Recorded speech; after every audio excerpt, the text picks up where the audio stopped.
Hello and welcome back to another Island 54 development log where I'm working on my survival crafting MMO. Sorry for the late start to the stream today. I was meaning to start at 10 o'clock, but I had some issues with Restream. I think that I really need to move away from Restream. They apparently have an outage and they don't tell you that they have an outage until it's too late. Okay. So, what I'm working on today, I even had a screenshot, and I don't think that it's actually created over in YouTube properly, but whatever. Um, I managed to get biomes kind of working in my last couple of devlogs, my last couple of streams.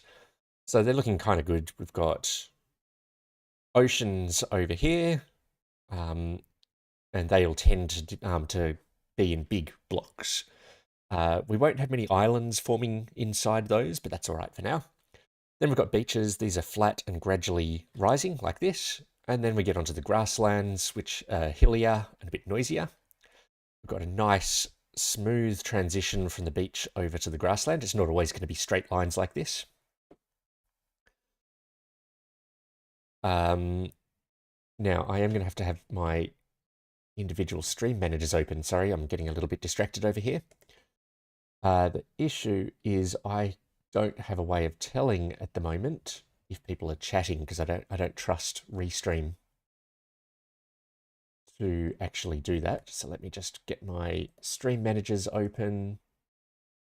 And if you do chat, oh, Metalstorm, hello Metalstorm. Did that come through in Restream? No, it didn't. So yeah, hello Metalstream. Welcome back. I'll be a little bit slow to respond to chat messages today, just because I have no good way of seeing my chat. Okay. So yes, we've got these nice little hills that form, and then every now and then we'll get trees, and the trees are based on the local temperature, and I generate a temperature map that looks very much like a terrain, just like this, but with a different seed, so that it will look well. They won't only appear on hills. So that looks kind of cool. There are a few bugs that I need to fix though because they're kind of really annoying me. One of them we've had for ages, which is this one here. You'll see that the shrubs and things don't actually attach to the ground. What they're attaching to is the official height of the terrain here. And Metalstorm, officially a game, an official game dev on Twitch now. Congratulations. I'll send you a follow if I can. Follow.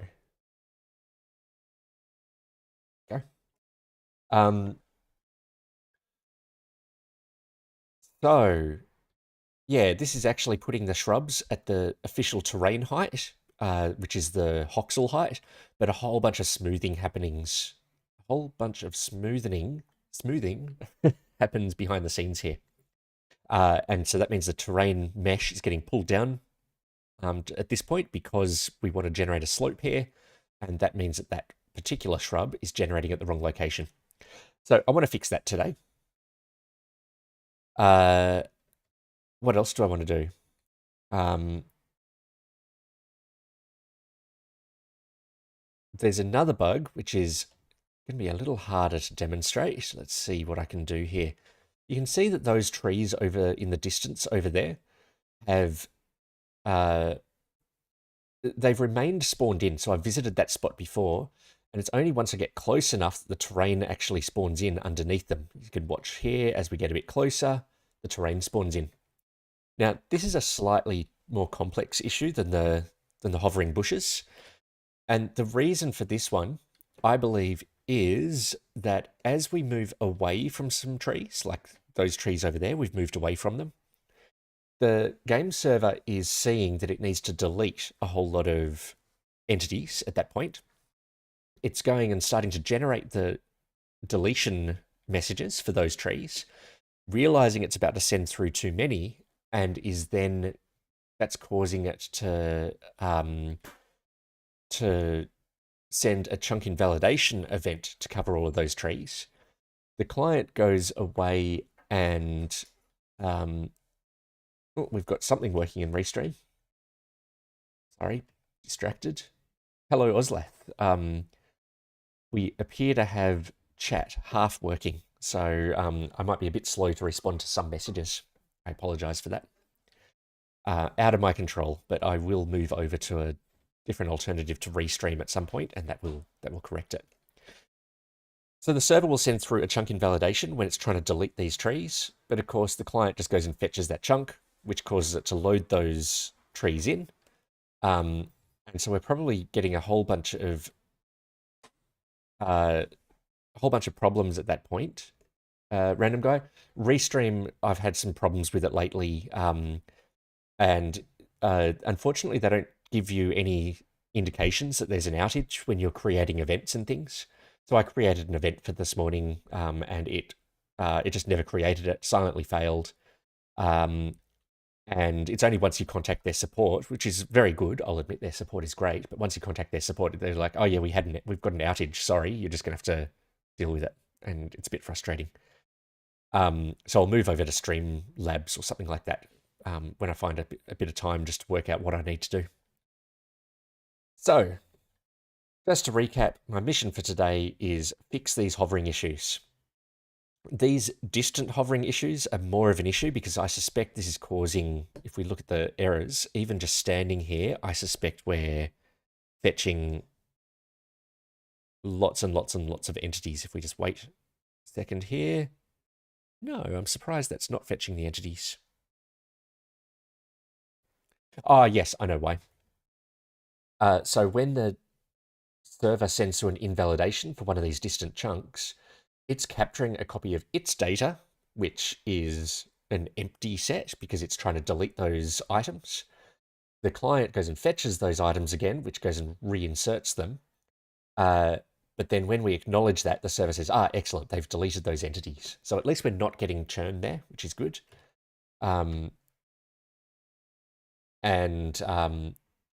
But it still looks pretty bad, so I will fix those. These are all just annoying me. I'm sure they're not the most important thing I could be working on at the moment, but yeah, it's good to close out things like this from time to time. So first of all, I'm going to work on getting these trees generating in the correct spot. The logic at the moment, if I can find my scatter generator. Oh, and I need to commit my code. I haven't done a commit since my last episode. Just bear with me one moment here.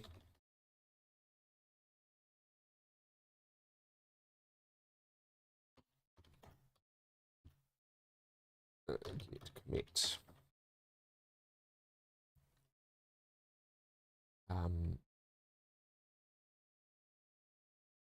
Biomes.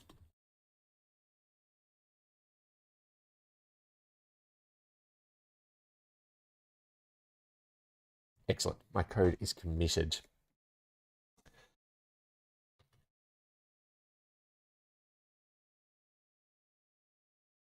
Okay. So,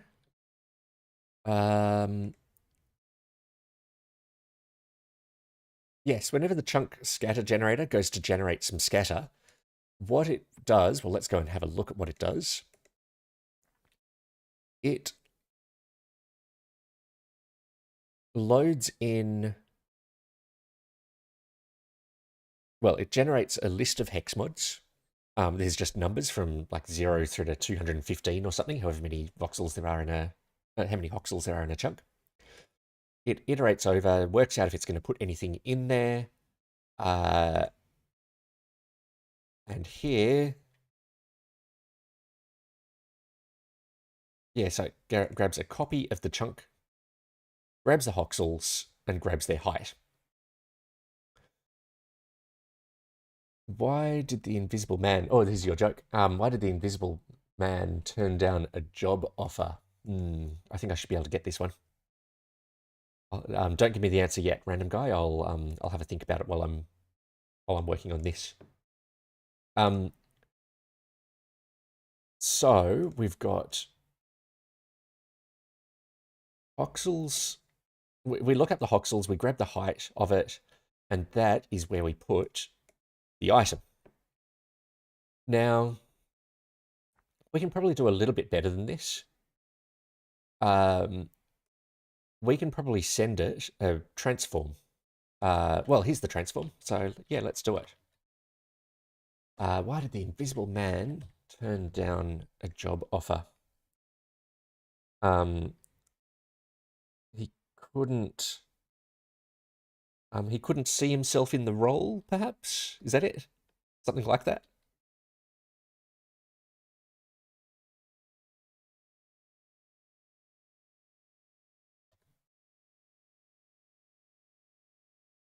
Okay, so I've got an X, a Y, and a Z. I need to work out what that X, Y, and Z are.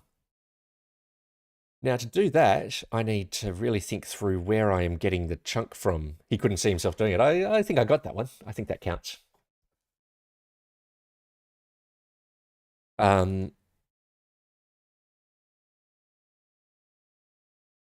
Okay, so we need to grab this chunk. Where do we get this chunk from? See, the problem is we've got this data, which includes all of the Hoxel data, but I need the mesh data.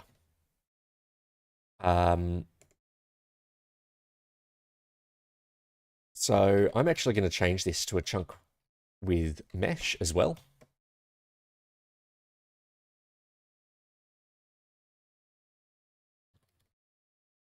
Because we are going to need that mesh data.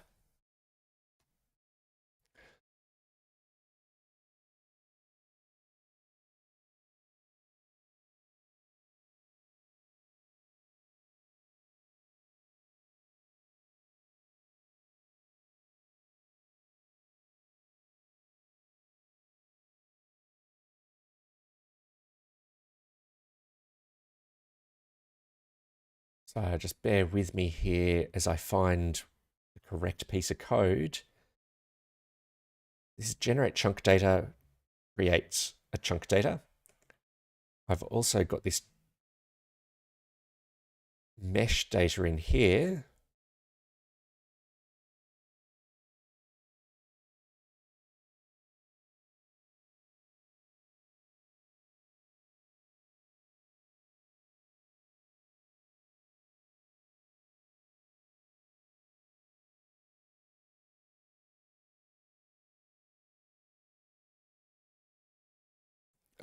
Something's not quite right here.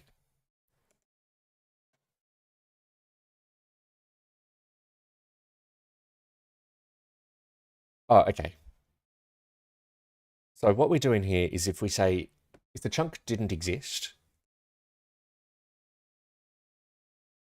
okay,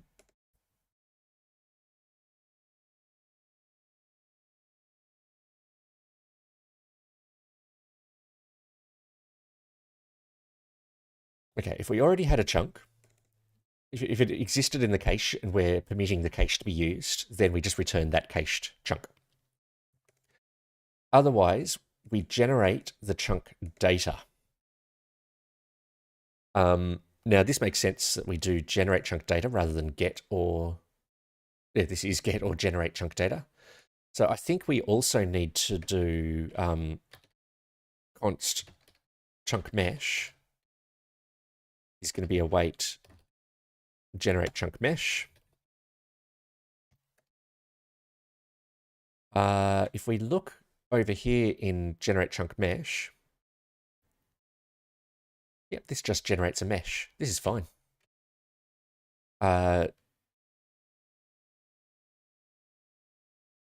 So I think we then just also have a mesh, which is going to be chunk mesh.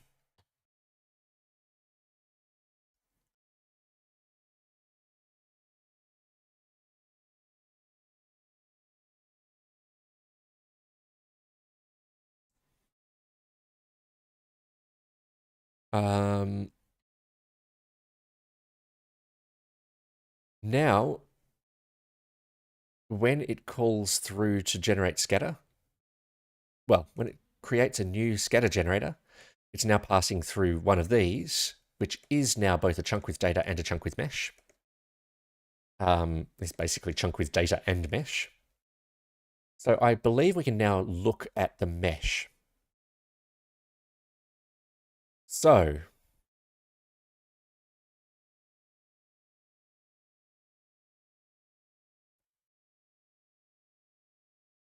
to do instantiate it, we're already doing that.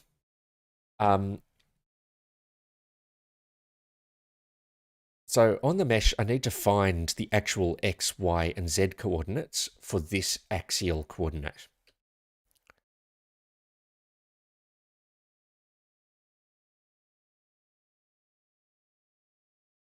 So let's go transform is going to be equal to get transform from mesh.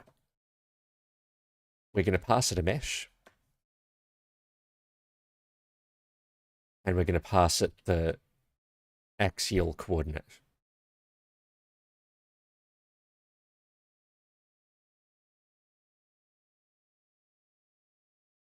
Let's make this a position. Get position. And then we should just be able to pass position through like that.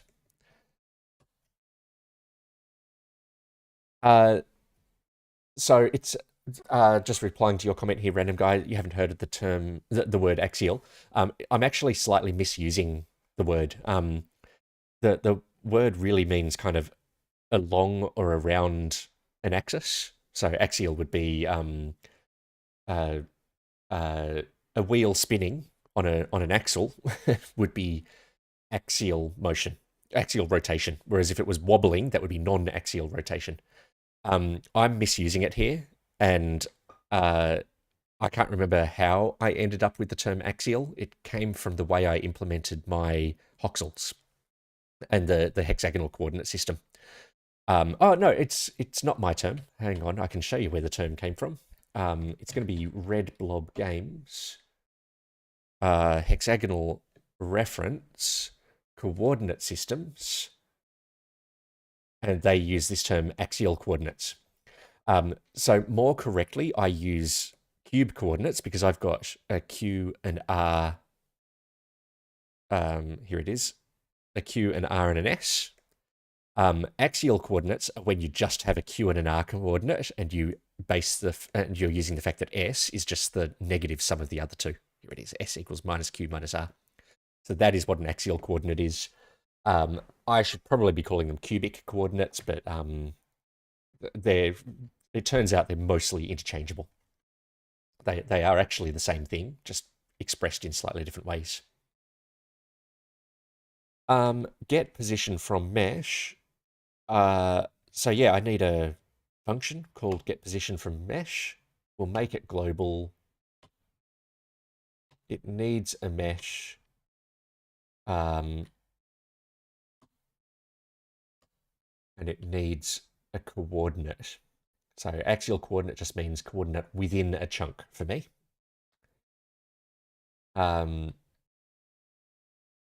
Okay, now I'll make this an arrow function. I just prefer that syntax. Then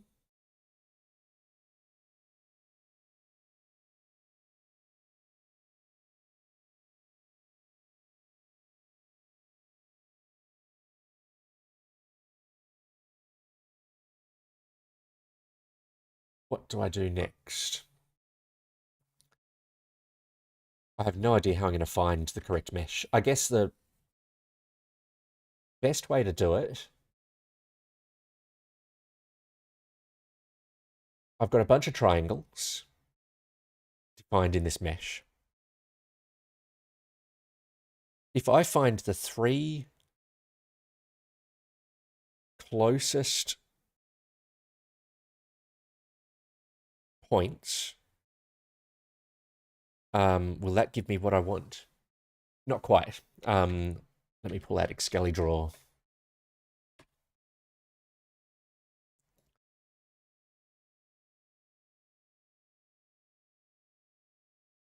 Oops, not what I wanted. Is there a way of just... No. Oh, whatever. No, this is not what I want. Let me just see if I can work out how to use ExcaliDraw.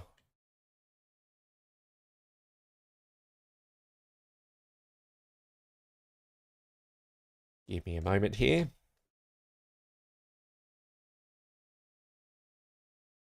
Oh. All right. So I've got a mesh here. We'll just do individual lines.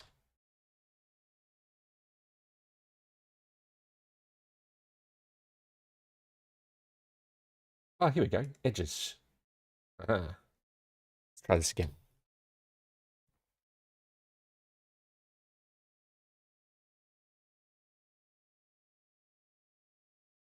No fill. Yeah, so I've got a mesh here. It's going to do, I mean, it's going to have stuff like this. 1,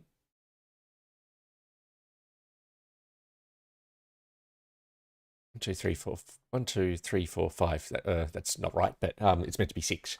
Might as well just clean that up, because it is going to be important. Oh, go.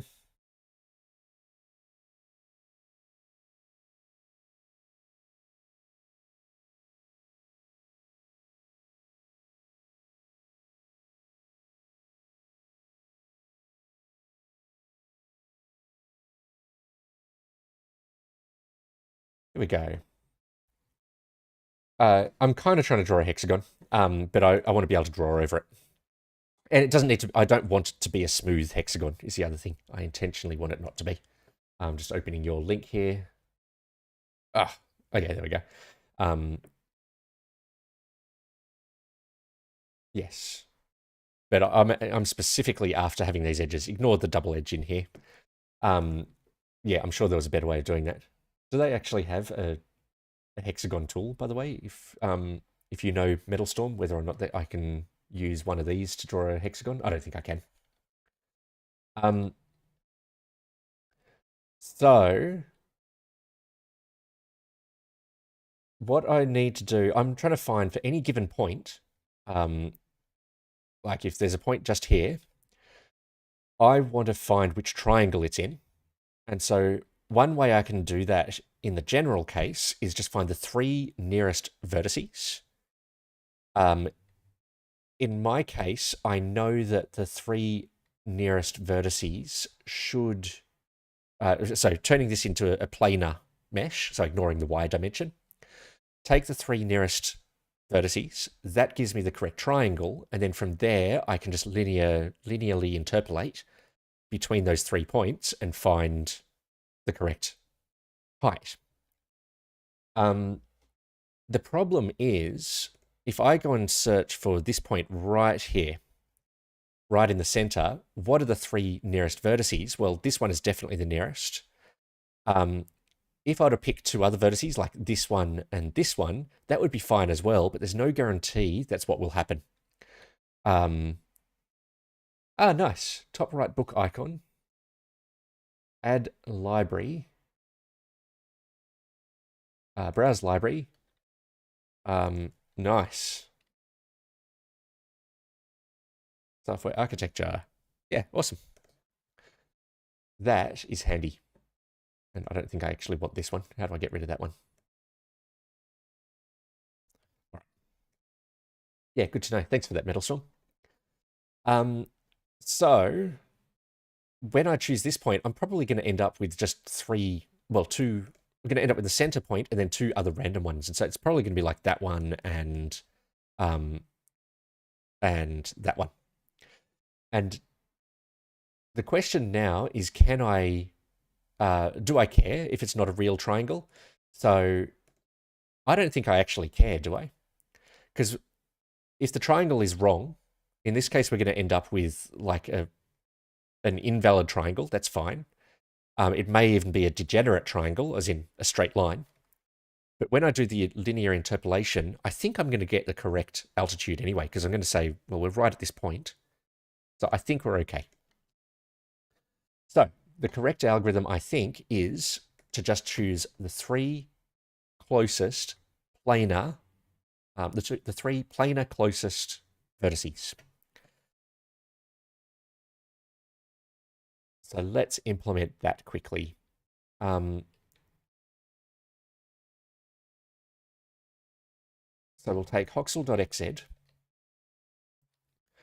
and we're going to grab the x and the z coordinates out of that because I don't care about the y coordinate.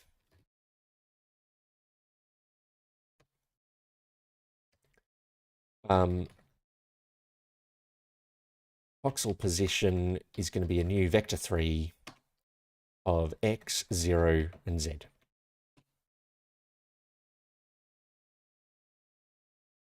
Then what I'm going to do is I'm going to go through the mesh, and I'm going to look at each of the vertices. I'm going to map each of these. No, I can't map them yet. I want to sort them.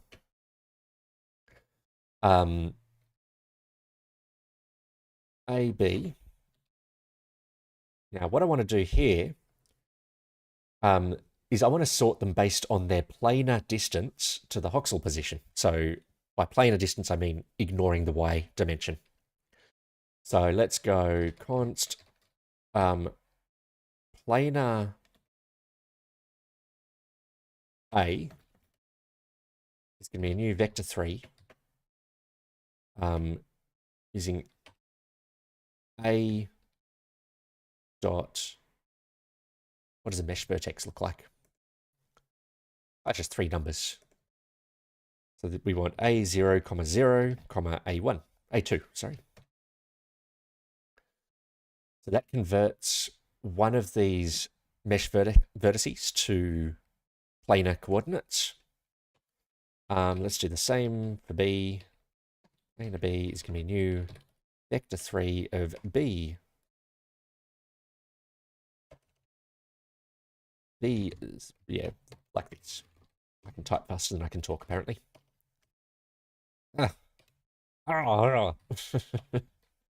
Okay, and then just need to make sure I get the order right here. I want to do incrementing order, ascending order, so I effectively want to return A minus B. So let's return planar A dot minus voxel position dot magnitude minus planar B minus voxel position. So subtracting voxel position and taking the magnitude is just saying what is the distance to the voxel position. So I reckon this will cause the mesh vertices to be sorted by increasing distance to the voxel position. I believe this will do an in-place sort though, so I really don't want that. So let's just take a copy of the mesh vertices. What's wrong with that?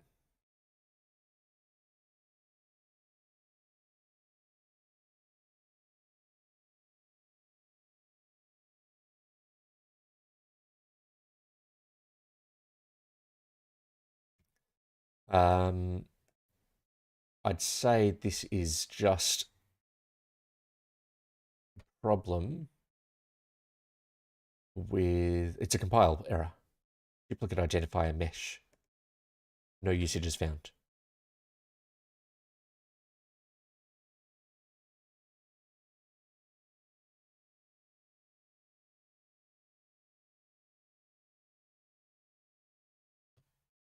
There we go. Yep, it was just a compile error. So vertices should now be sorted. Hey, welcome back, Tunas. I just noticed that you actually, the other day, oh, and again, you've raided, yes. Raided with a party of one. I really should get into the habit of raiding other channels. I always forget when I'm finishing a stream up. All right, and then I think I can splice this.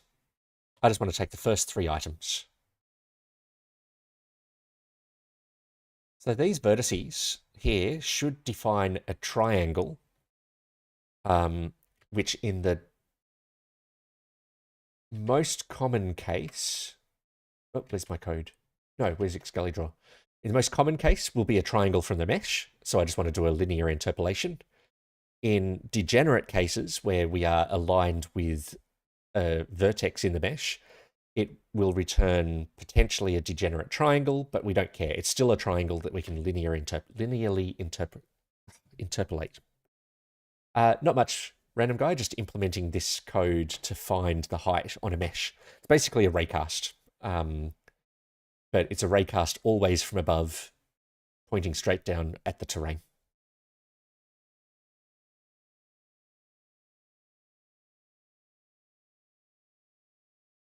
Yeah, I have to admit, Tunes, I don't fully understand the culture of Twitch, so I don't really understand exactly what a raid is. Well, I know physically what it is when you bring your channel's viewers across, but I don't know the etiquette around it or anything like that. So I apologize if I'm messing up the etiquette.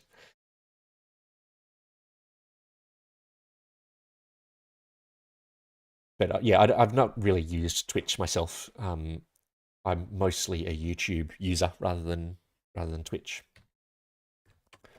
Okay, so we've got 3 vertices. Now I could write the linear interpolation code myself, but interpolate on triangle. I just want to interpolating in a triangle. Let's see if this is what I want. Let's say we have a triangle. And we've got red, green, purple. Awesome. Yep. Lazy approach. Obviously, this isn't what I want. Naive solution.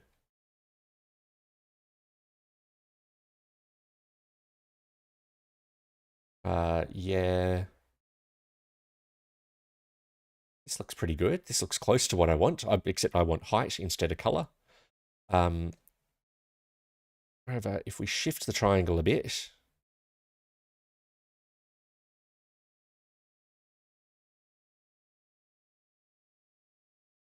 yeah, okay. So the issue here is that if we use this approach and we try to find a point on a line, I think that we'll come in too close to up here. That's all right. Barocentric coordinates. Is this saying it's going to work? Sounds like it.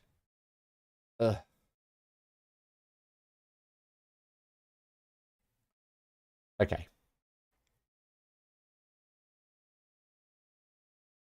So I just need to implement this.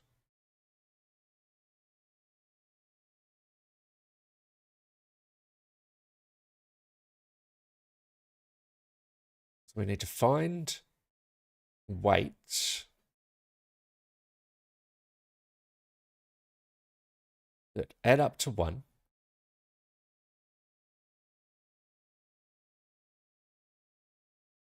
Okay.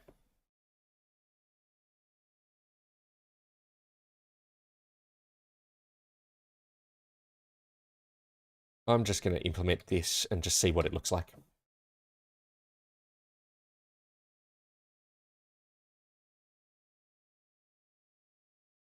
Or I could cheat.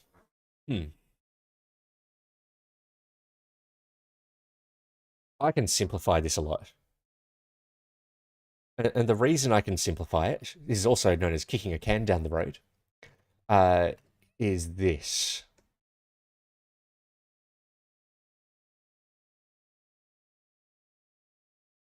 When I'm placing terrain scatter, at the moment, I never place one here. In fact, I always place one in the center of a voxel.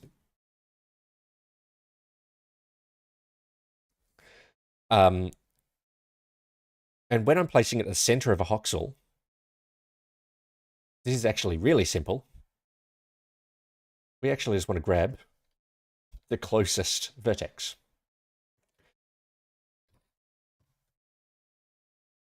So that's what I'm going to do.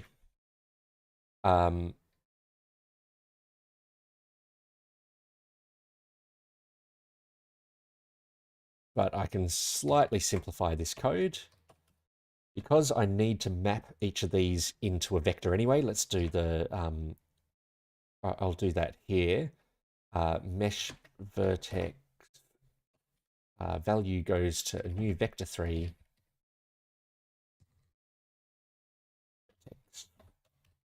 New vector 3 of mesh vertex 0. I will set the second one to 1 and a mesh vertex 2. Then in here, these will become, oh, what did I just do? Wrong key combination. Set that as .x, that as .y, .z, sorry.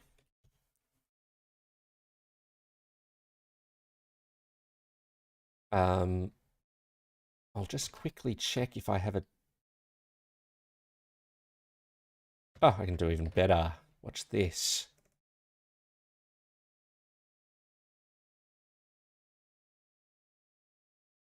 Select these, and I think I can just do a dot with y0. Obviously replace the a with b. There we go. Oh, sorry, I just kicked my light. Ugh. Sorry, just, there we go.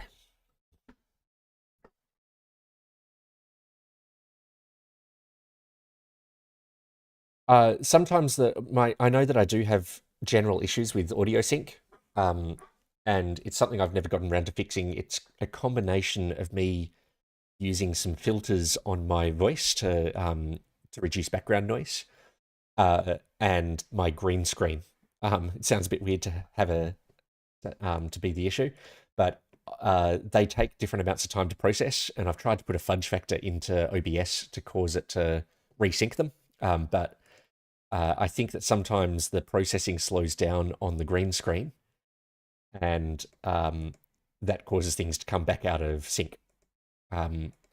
So yeah, I'll look into one of these days how to stop the audio sync from breaking.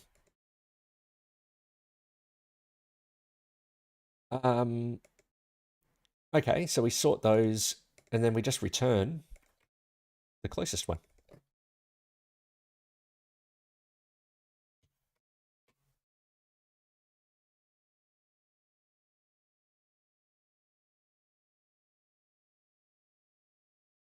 So here, we take a copy of the mesh vertices, we turn them into vectors, because they're normally just lists of numbers. We sort them based on their distance to the voxel, and then we just take the first one. So that should just return the closest vertex in the mesh to the position we're trying to place something at. And while that's not correct in the general case, it will work for the scatter code. Okay, so we get the position from the mesh. That will return an X, Y, and Z, and should push it in here.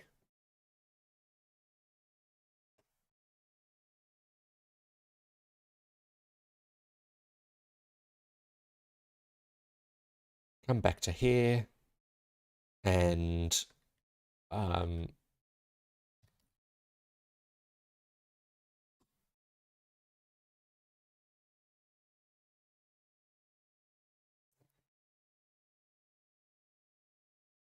oops.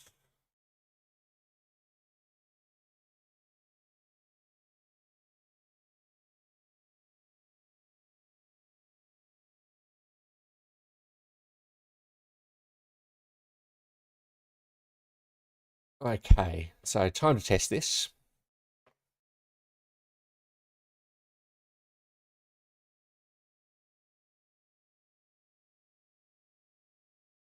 I'm not sure where the best place is to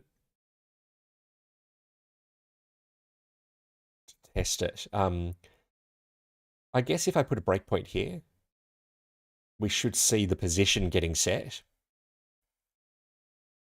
And hopefully it's not always equal to the Y value.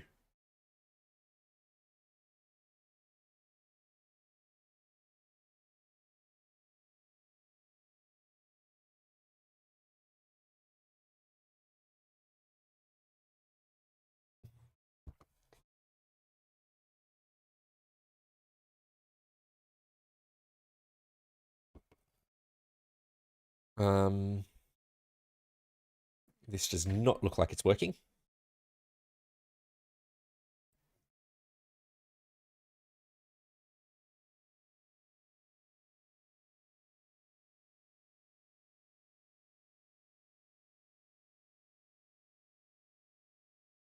Why not? Maybe I just started the client too early.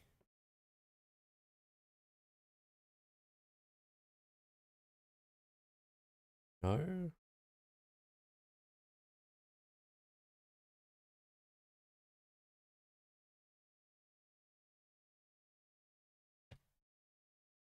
Well, this is odd.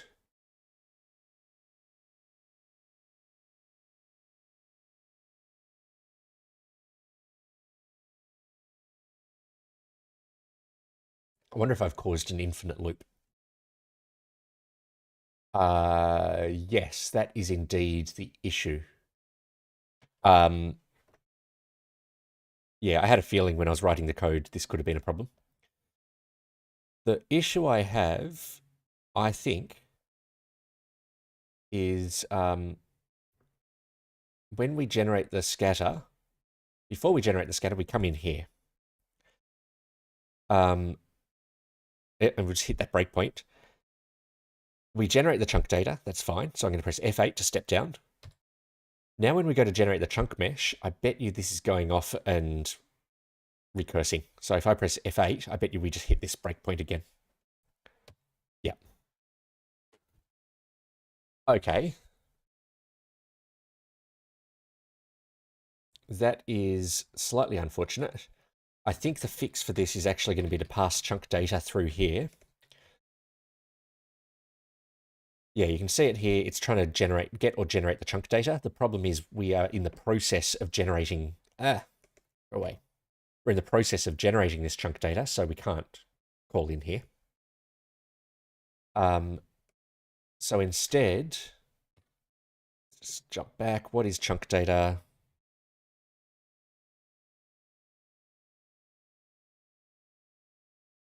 Yes, chunk data is, sorry, jumping around a bit.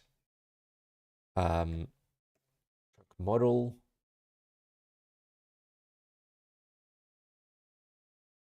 I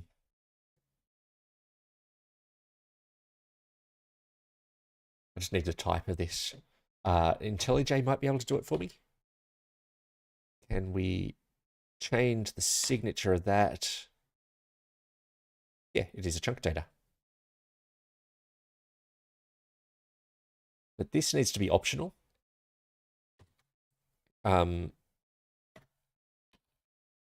Equal to null. It doesn't like that.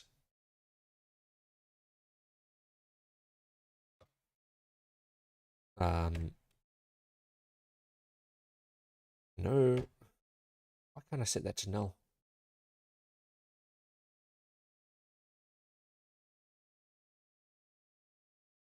Fair enough.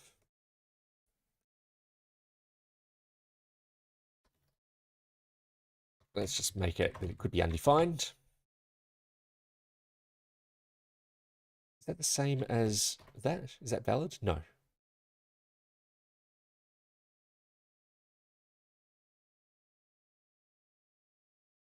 Oh, okay. I'm going to make it undefined. So by default, this will be undefined. So what I need to do is I need to say, well, if I don't have any chunk data, then we do indeed need to go away and get that.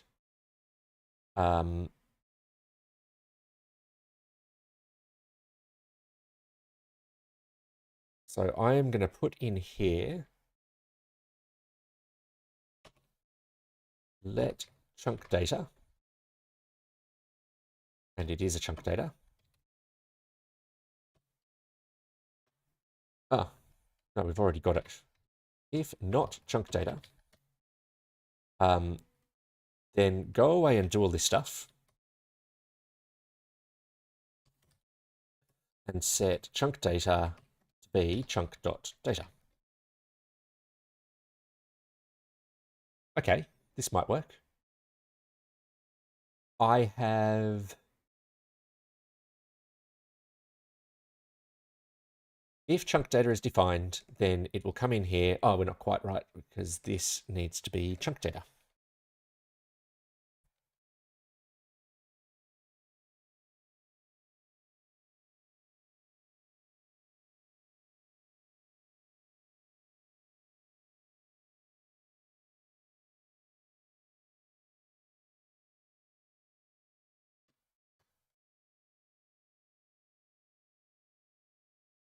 Chunk index.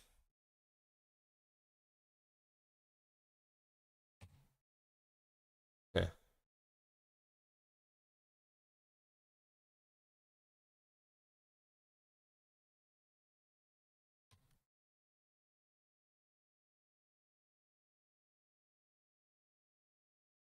Yeah, I need a way of defining this chunk index. What does this actually store? It's a map from U and V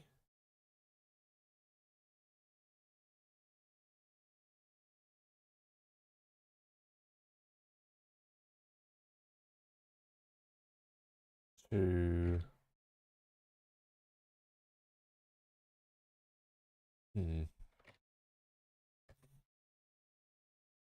Okay, I'm not going to commentate this particular thing. I'm just trying to work out how this works. I'll just stay silent to think a bit here.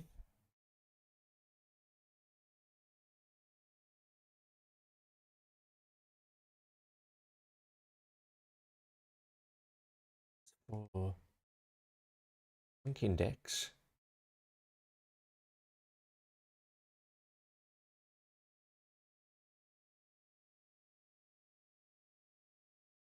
Ah,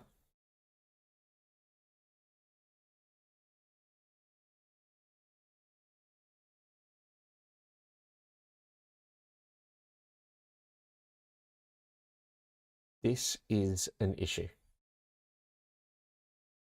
The problem, I can't do this. I can't pass in a chunk data. The reason I can't pass in a chunk data is because to generate the mesh, we need to know not just our own voxel heights, but we need to know the voxel heights surrounding us as well, so that we can smooth the edges of the chunk. Okay, so I need to undo this, undo, and I need to go a different way about this. I cannot make this method here depend on this method here for obvious reasons. So this call is not allowed. So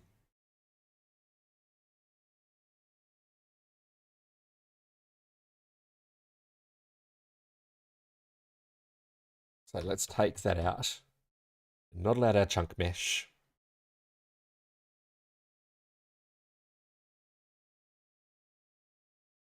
I think what I need to do is I need to move this generate scatter call into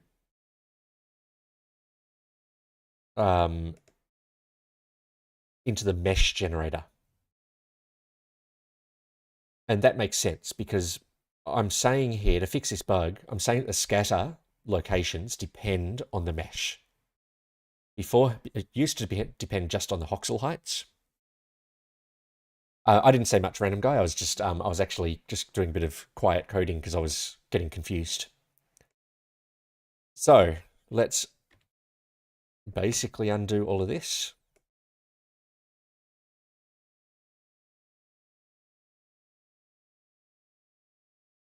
We don't pass that through anymore. Is that right? Hang on.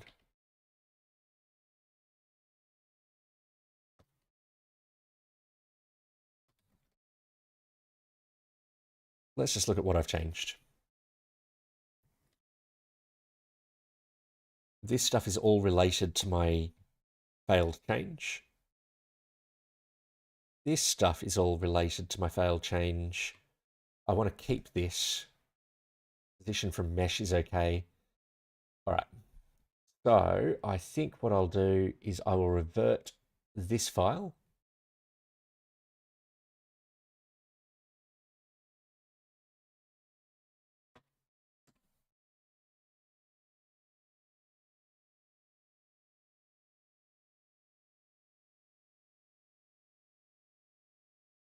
I don't want to pass that parameter through. I don't want to pass that parameter through. Okay, I think I've rolled everything back that needs to be rolled back. Let me look at what changes I now have.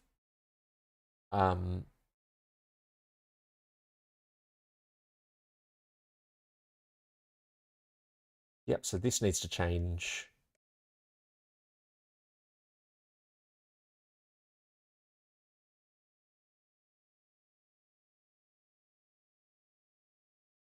Generate. This is in the controller. Generate chunks mesh. This has to go. Not allowed to generate the mesh. This has to go.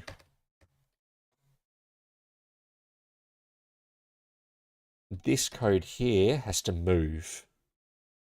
So I'm going to cut that code out because the issue is it no longer, my scatter does not depend solely on what I call the chunk data, which is the height map. It should depend instead on the mesh. And here we go.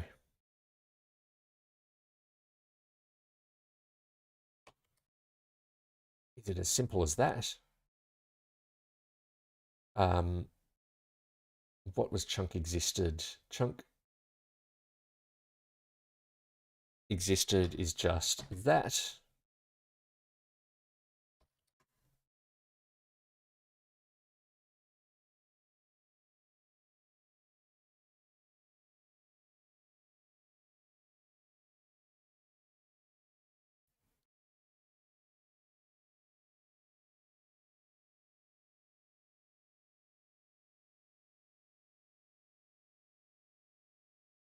That returns a chunk with data. This is expecting.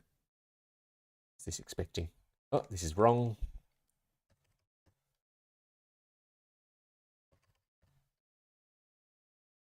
Oh no, this does need a mesh. Sorry. Does it need data? No, it doesn't. So I think we just need a chunk with mesh in here.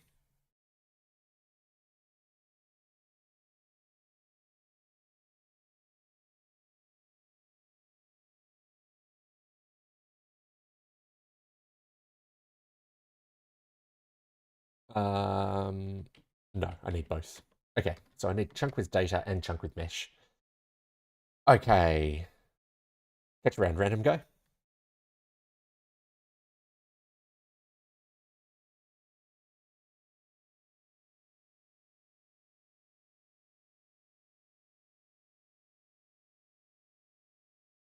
So here the issue is that chunk is only a chunk with data. Easiest fix here is actually going to be to do a dot. Oh, I do. I think I can do something like that. Excellent. That is now a chunk with data and a chunk with mesh.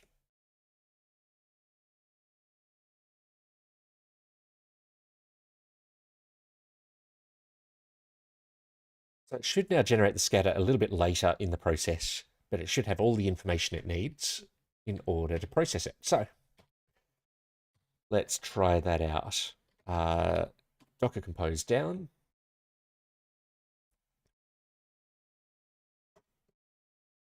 I'm going to do a 5-minute coffee break in a moment. I would like to see this working first, though. Do that. Disable that breakpoint. In fact, let's delete that breakpoint.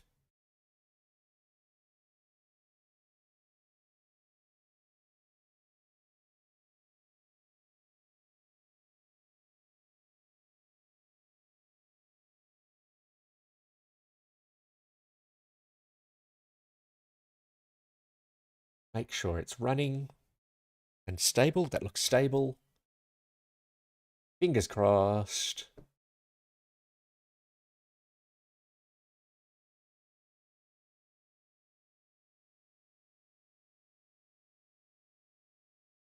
Close, but not quite. We have our lovely terrain, but we don't have any scatter.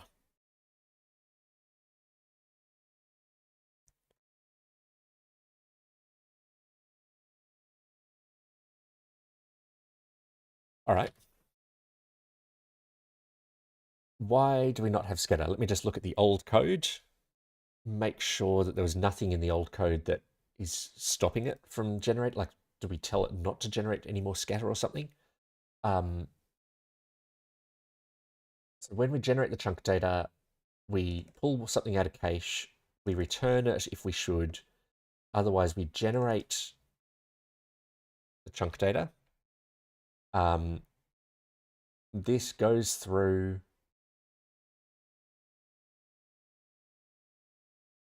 and applies noise. This code can all go. Is my old noise code. We then return the biome, the height, and the material that voxel should be made of.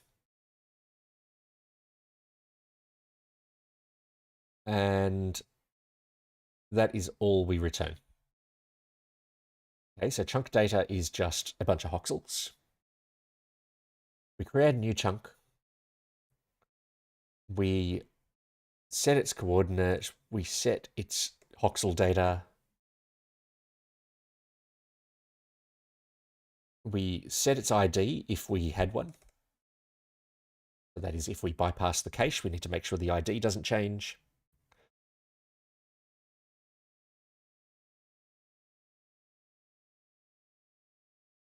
Then we save it into Mongo.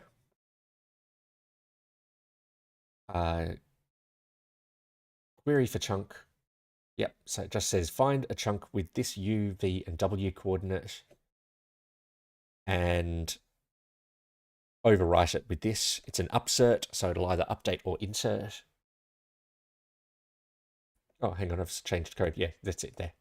All right, so second thing I'll look over is the mesh code. Now we know the mesh code gets called because this is where the actual mesh gets generated and we know we're drawing the mesh. I'll put a breakpoint in soon. Most likely, I would say the issue is that we're never getting in here, perhaps.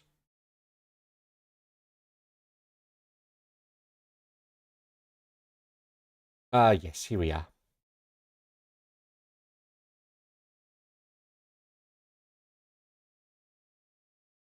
Yes, I can see what's going wrong here. So what's happening, just to describe the bug, the mesh generation code goes and grabs the mesh from Mongo. Sorry, it tries to grab the chunk from Mongo.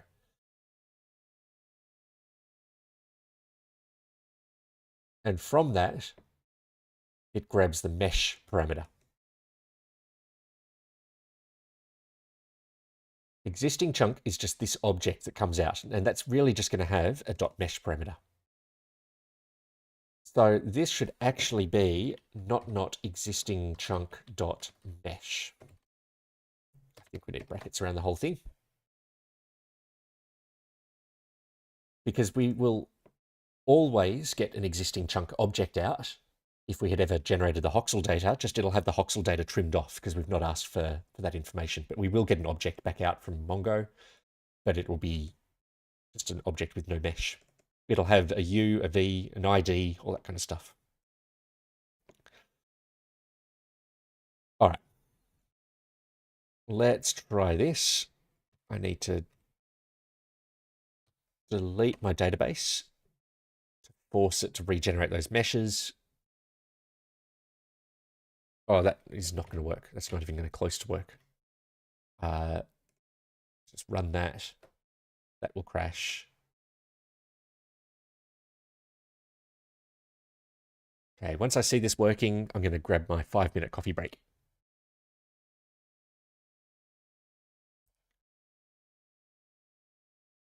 Hopefully my server's running.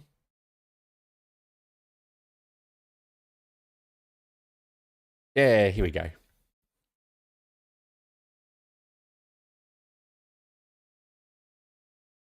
Got scatter. We've got stones. Okay, they're not at the right height still.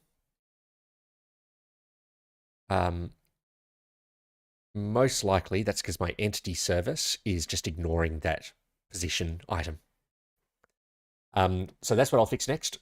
5-minute coffee break first, though. Otherwise, I'm not going to be very productive.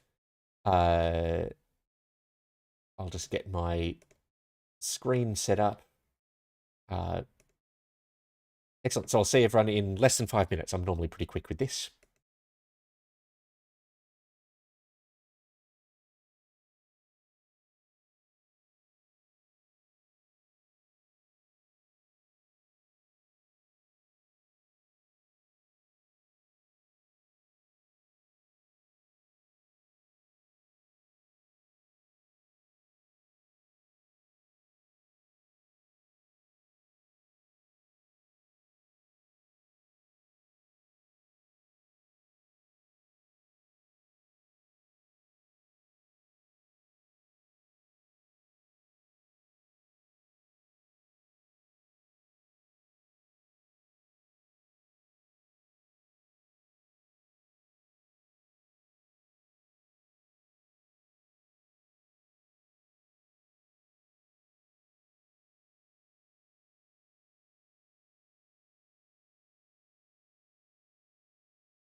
Okay, and I am back.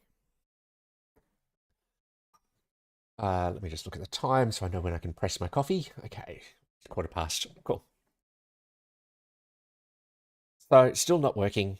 I reckon most likely the code is doing the right thing, um, but I'd say that it's just not being interpreted by the entity service. Um, I guess it'd be nice to see a confirmation that it's doing the right thing. Uh,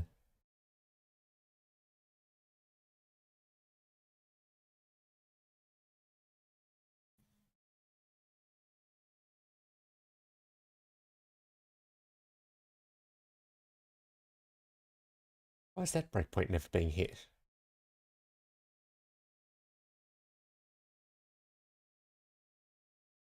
This is run by the terrain service.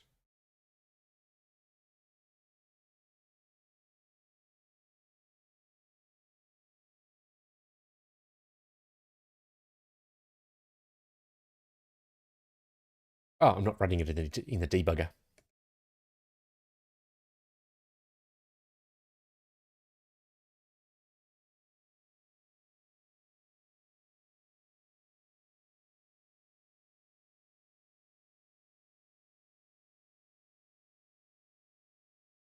Right, that is up and stable.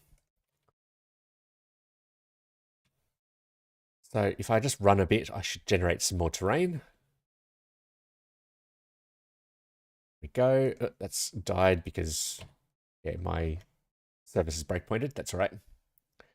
I don't need that breakpoint. Hmm.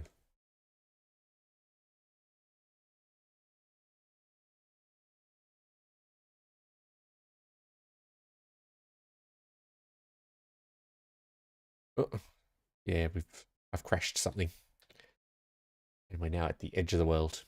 All right.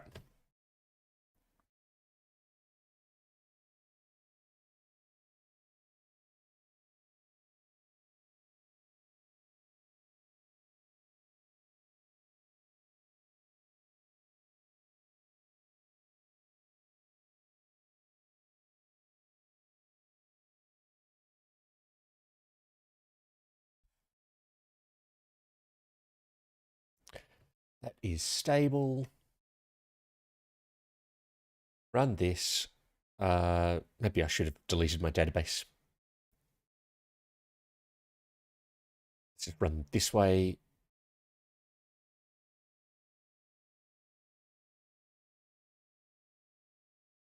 Go.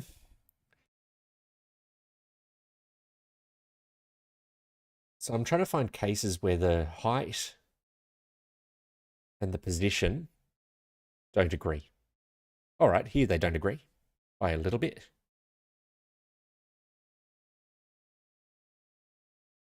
Run it again. Yeah, there's the Y value is quite often different to the height. That's what I want to see.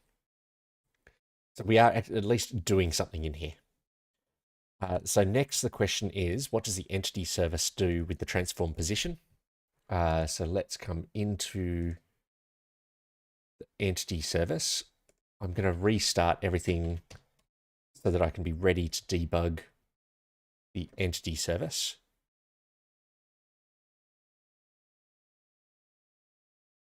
The entity controller, when we instantiate a prefab,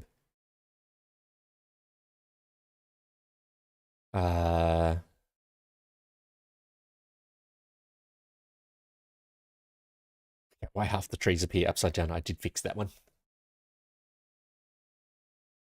Oh, I forgot about how horrible that code was. That bug.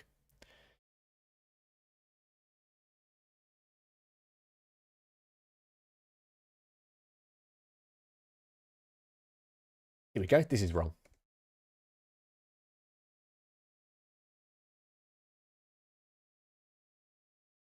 This is actually meant to pull it out of the parameters. So when we come in, we've got a prefab, we've got a coordinate, and we've got details. let's get a breakpoint in here, just see what details typically looks like. Hopefully it has a transform position on it. I think I can just run and, yep, here we go. So details does have a transform and that does have a position.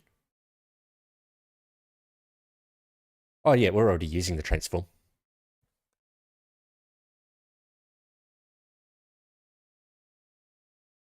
Oh, not, yeah. Details. Yep. Here's an example of transform rotation being used. So let's do a const requested position is going to be that.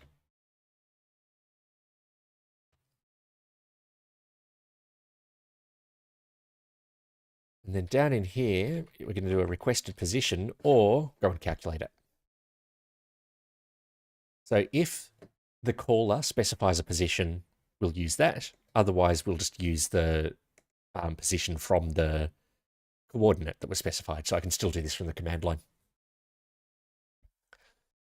Notice it adds 1 if it's using the voxel coordinate. That's because the voxel coordinate refers to like coordinate 0 is the bottom voxel in a stack, whereas the surface of that is up the top. So you need to add 1 for plus a meter. It's just not terribly relevant here, I guess, but and I don't want to run it yet. I do want to delete my data. Oh, my coffee is well and truly ready. Let's just press that down.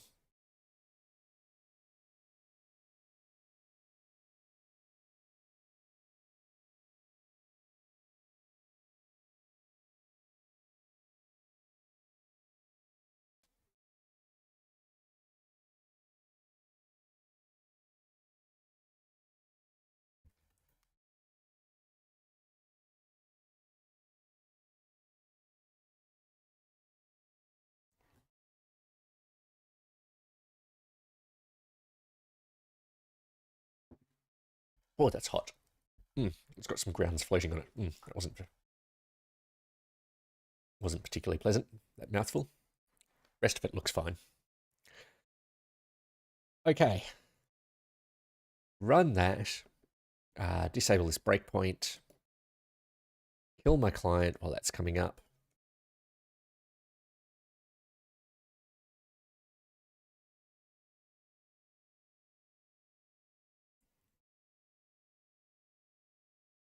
Receiver service, transmitter service. Okay, we are stable.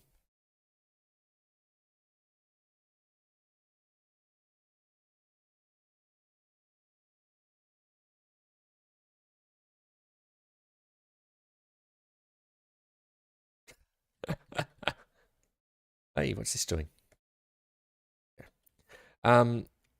Yeah, I know exactly what's happening here. That looks awesome.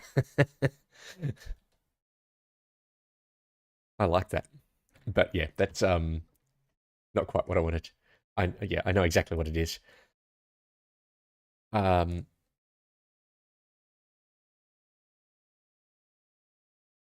issue is that this transform position, I don't know if it's which way around I should be doing this, but it's passing through the position local to the chunk, whereas it's expecting it to be passed through in global coordinates. I think I want to try and encourage things to use chunk local coordinates as much as I can because as the world grows, it's going to lead to simpler code later if everything is just relative to its chunk, because I'll be kind of rebasing all of the coordinates as the player moves around between chunks in order to keep all my transforms and things as small as possible.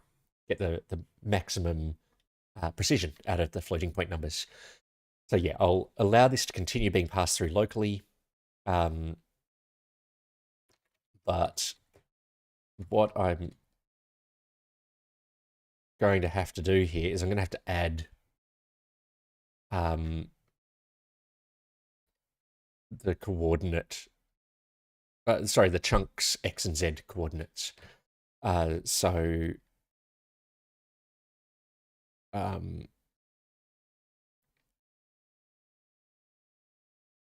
yeah, I'll do a new, if it's defined, then do a new vector3 of the details dot transform dot position. Oh, I can't do that.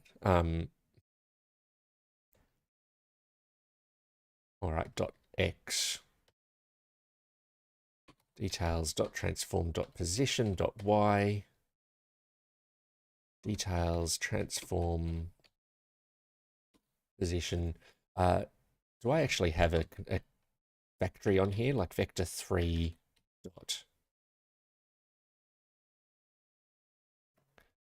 I'm just going to do it from object.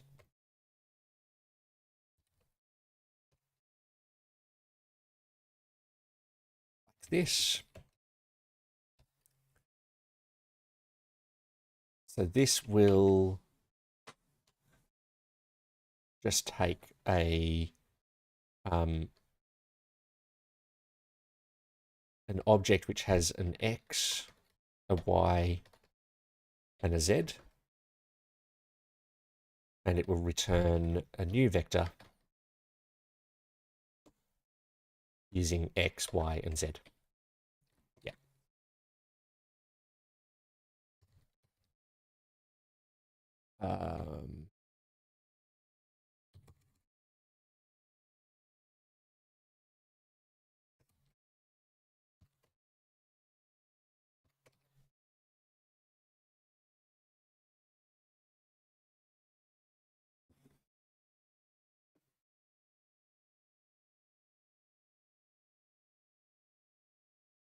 All right. So that will return that, but we need to do a plus. What's coord? Coord is chunk coordinate. Dot xz dot x. Oh no, just coord dot xz. Otherwise, we're going to leave it undefined. Excellent.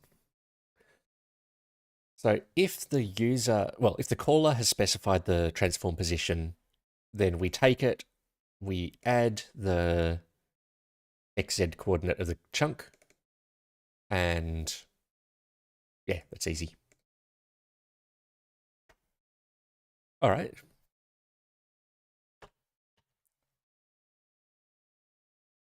That glitch did look pretty cool though, having all those stones and trees sitting in the zero chunk.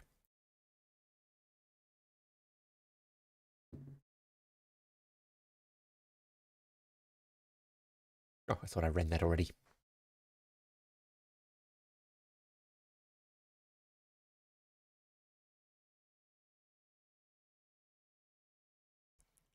Waiting for the server to start.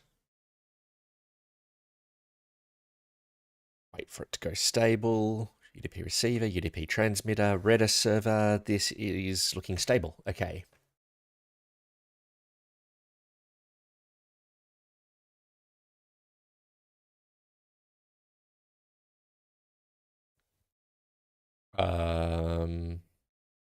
Hmm.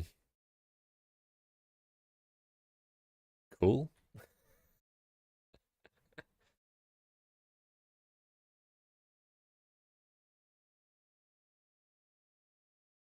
Not quite what I wanted.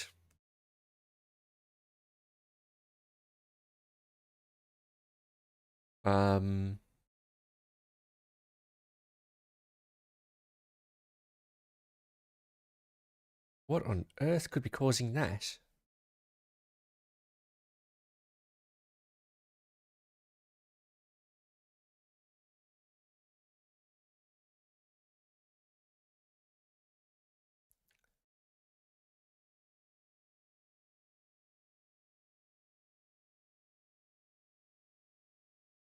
let's just hit a breakpoint. We'll just get it to reload some more data. Here we go. So I've got, in this case, I'm requesting a position for 21.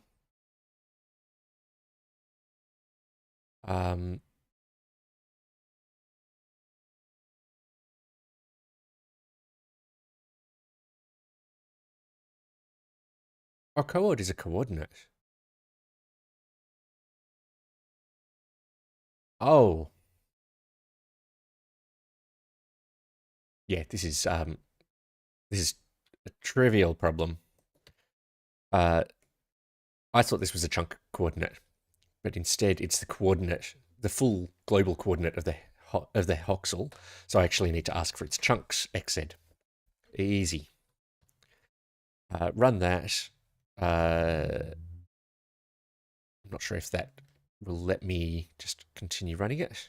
Nope, something has definitely died. We've lost a chunk somewhere in there. Lost a few chunks. But if we come over to where new chunks fell through the ground. All right, that was bound to happen. Clean up my data. Restart the service. Got a pretty good feeling about this.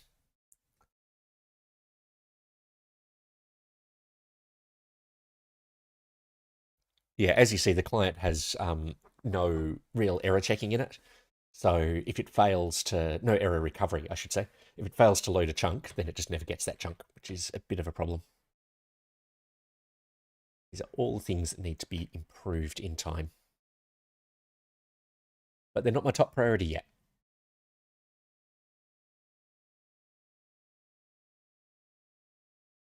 Okay. So yes, rocks sit on the ground. Even when we are on a slope, rocks sit on the ground. We come up here. Excellent. Yep, this is all looking good.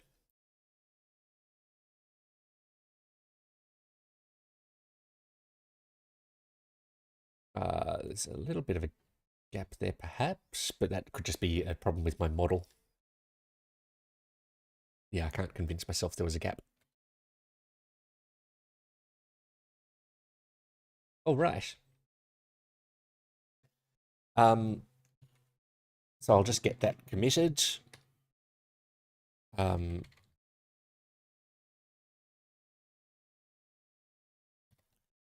Fix entity hover bug.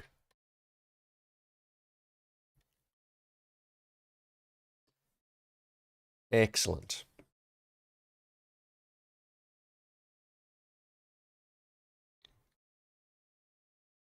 What next? The bug where if we get too far away from a chunk, causing it to unload. My problem is that the entities stay loaded. Do they?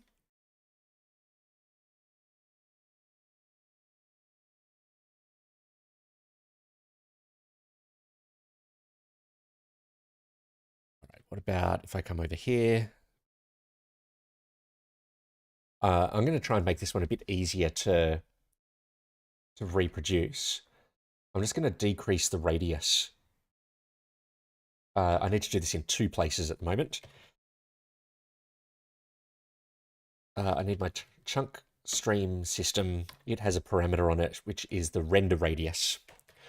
So if I set that down to 1, then what will happen, we'll still get entities in a larger radius, but we'll only display terrain within a smaller radius. So that'll make it easier to test. You can see that it's really being quite aggressive with its pruning here. And as we step back over here, right, so here's one. Let's just get out of range of that little copse of trees. I think that if I come a fair way back and then run this way. So yeah, here's the kind of thing I'm trying to reproduce. The fact that those trees stay loaded.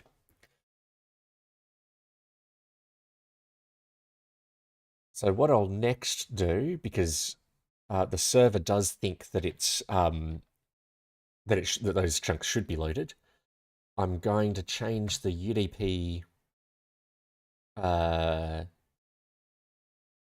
transmitter. Got this apply client game state. So this is going to have a magic number somewhere in it, which is when it generates the server packet, generate message, here we go. It is going to fetch some entities.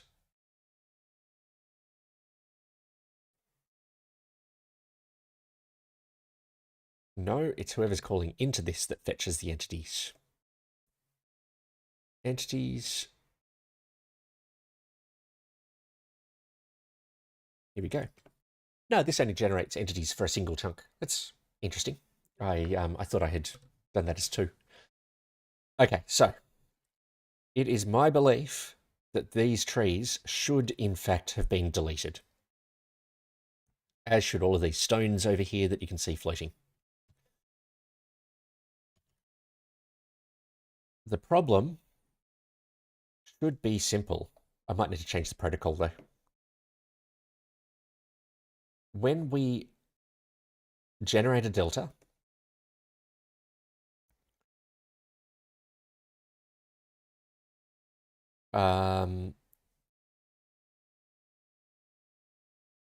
we come in here,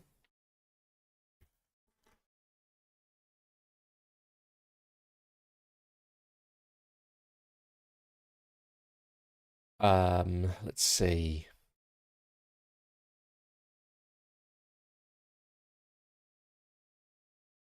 So generate component diffs is going to take, oh no, it's not component diffs, it's the entities that I want. So when we find an entity that the client has, excuse me, the client has, but the server doesn't. Okay,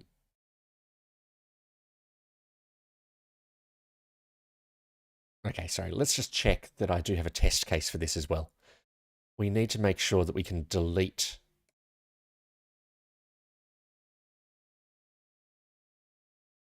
an entity. No, because this, just because I'm testing it doesn't mean that the code is actually doing it.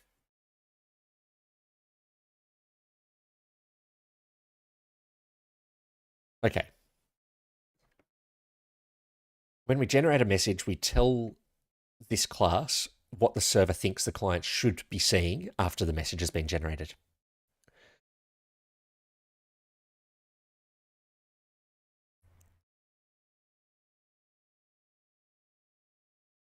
Then it indexes them so we can look them up by chunk and all that kind of thing.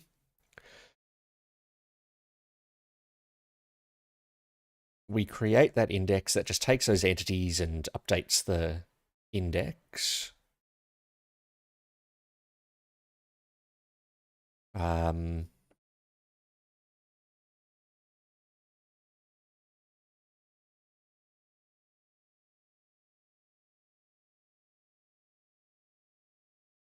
I don't know that I don't know that we ever pass the deletion through. We've definitely explained the behavior we're seeing. This code here can never cause deletions to happen because this is only looking at the entities that it thinks should exist. So I've just forgotten to write some code. Excuse me. When we send the entity updates, yep, it goes and looks up each of the entities. Okay. This is a problem.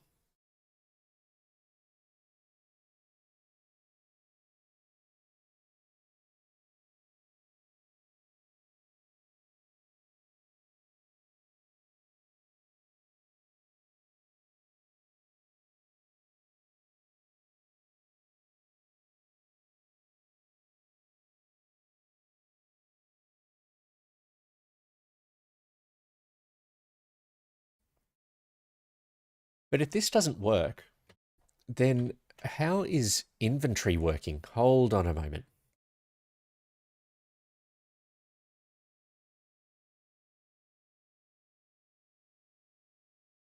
Oh, because inventory doesn't cause...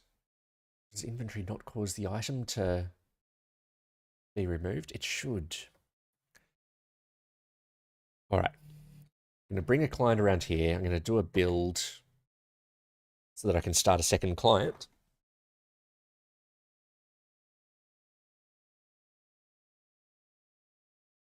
While that's building, I'm just going to eyeball the code again.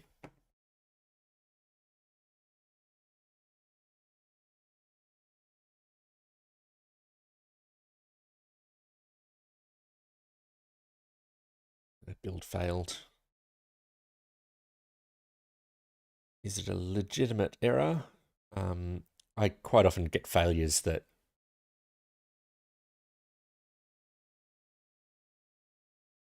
don't actually mean anything. Yeah, tree prefab at index 1 is missing. This seems to be a superfluous error. Um, so,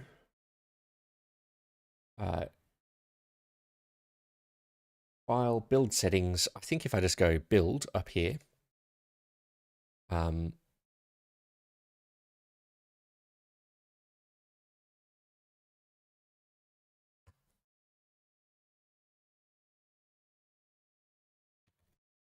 okay, well, that's building. I'll keep eyeballing my code.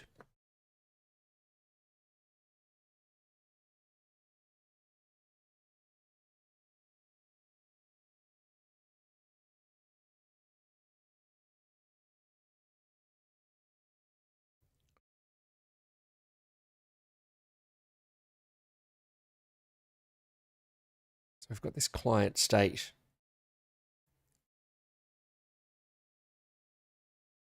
So the first thing I can say is if the client state has a chunk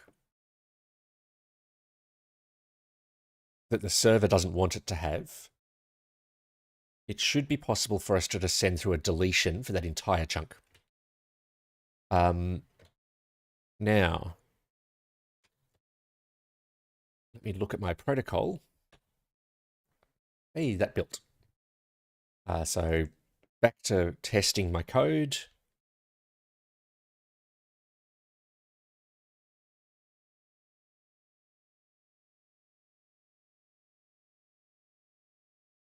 So you can see this is my second client. Unfortunately, it can't see the first one. And if I come back into... Oh, I can't see it because it's exited. I'd say it must stop the game if you do a build. Okay, so we can see the other player. Let's just make sure they can both see this stone. Yep, so they're looking at each other. There's a stone in between them. Now, what I'm going to do is with this client here, we see him move. Yep, we can see him move, a little delayed because I've got my tick speed turned all the way down. I'm going to pick up this stone. And sure enough, we never see that stone disappear. However, if I place it down, I don't know, over towards the water,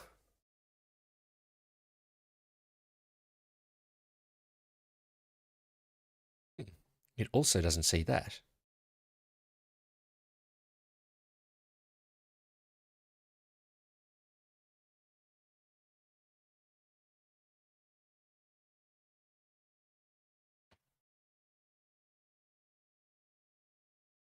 Something is clearly broken. Well, that's unfortunate. I thought I had that code all really well tested. This is a bad sign. We're getting bad hashes. All right, I think I'm going to have to finish the stream up and put a bit of effort into debugging this off stream. Oh, received entities. Hey, here we go. Something's happening. Yeah, okay.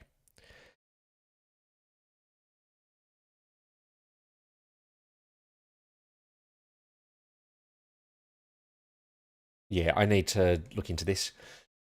So thank you everyone for joining me. I will be streaming again I'll have a slightly later start to my stream tomorrow. I've got some stuff on in the morning that that will hold up my stream, so it'll be a slightly late stream. New devlog episode coming out very soon. So make sure you subscribe to my main channel. Follow me on Twitch. I'm getting very close to my goal of 50 followers on Twitch. And if you're on Twitch, then follow my second channel on YouTube if you want to see, if you prefer using the YouTube streaming thing. I guess if you're on Twitch, that's probably not the case. But anyway, until next time, I'll catch you.